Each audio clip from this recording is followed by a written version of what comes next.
So we thought this would be a nice one to bring to everyone's attention, because basically you can see here, if you start over here, you can see these hairs are moving in this direction, and what I had to do is reverse vector. If you can follow this vector, it comes out here, those hairs are following that vector, these hairs are following this vector, these hairs follow these vectors. There were lines here, they've kind of come out, but I don't need them anymore.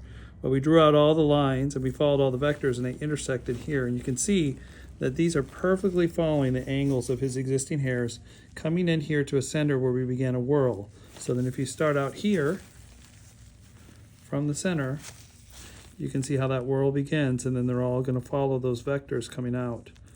And just an amazing amount of hairs are going to go in here. So we have 3,000 grafts. They're going to be going into the back of the head, and each of about, an average of 2 to 3 hairs. So, somewhere 9,000 hairs are going to be going into the back of this head today.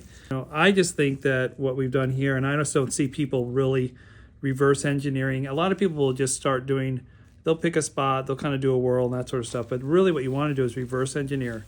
And what I mean by that is, you can see right here, if you see the vectors of these hairs, they're moving like this. That's the exact vector of the incisions I made. So I just basically backed in all those vectors going each way, and then you find out where they intersect. That's where the whorl begins, and then we just kind of come out like that.